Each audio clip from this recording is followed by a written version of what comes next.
Hi, good day. I'm Rhea A. Hernelia from Group 5. I'm very honored to present our report today. You are now exciting, so let us start. Listen very carefully and understand the importance on how to know the components of the speech writing process. So, before we start, this is my group member. There you go. J. Mark, Carlo, and Jason.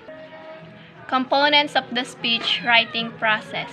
We have 4 types of components of the speech, and it is main points, introduction, conclusion, and transition.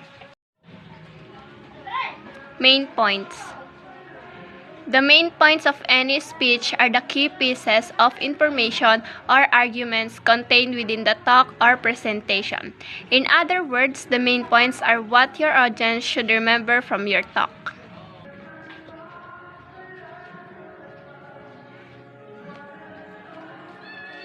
So, the major points of any speech are the most important facts or arguments presented in the speech or presentation. In other words, the important points are the things that you want your audience to remember from your presentation.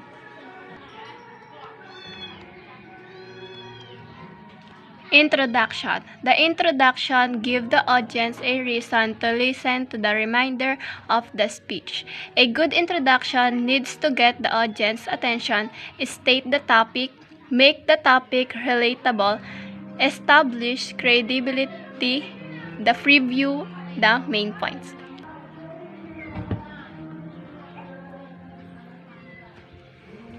Introduction.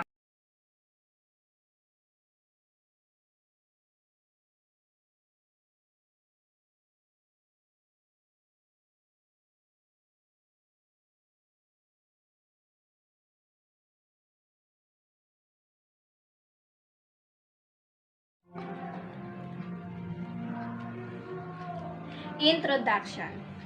The introduction persuades the listener to pay attention to the rest of the speech. A strong beginning should grab the audience's attention, state the issue, make it relatable, establish credibility, and give a sneak peek at the important ideas. Conclusion. The conclusion of your speech summarizes your main points and purpose while leaving a lasting impression on your audience. If your body is the meat the potatoes of your speech, then the conclusion is the icing on the cake. Your speech's conclusion highlights your primary agreements and purpose while also leaving an impression on your audience. If the body of your speech in the meat and potatoes, the conclusion in the using of the cake. Transition. Transition is phrase or sentence that indicates that a speaker is moving from one main point to another main point.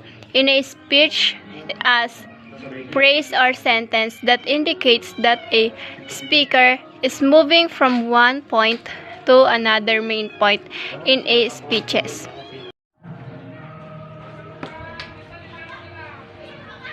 In a speech, a transition is a word or statement that shows that the speaker is transitioning from one important topic to another. Is a statement or sentence used to signal that speaker is transitioning from one key point to another is in a speech.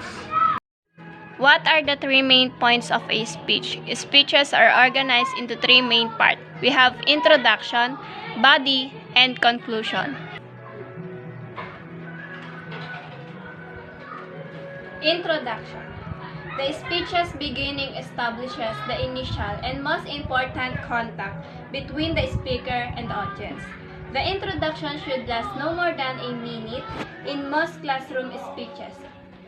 3 things must be accomplished in the introduction. Body. The fewer primary points in the body, the better. Short classroom speech of the less than 10 minutes should we have no more than 3. primary ideas for more than 5 key topics in a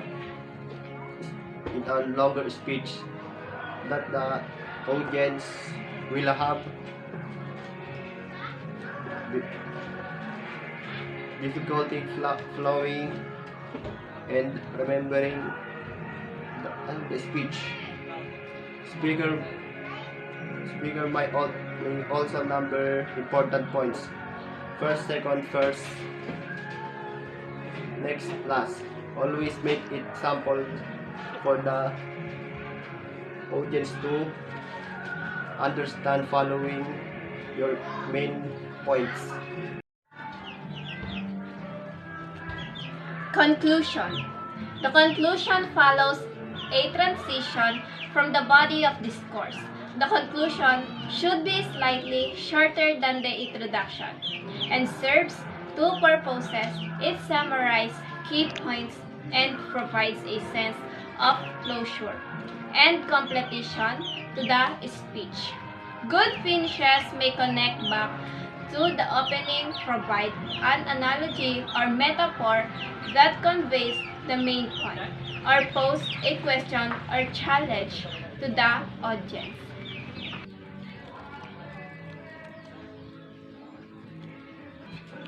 What is the first component of a speech writing process? The introduction is the first part of your speech that will ultimately set the tone for the rest of your speech.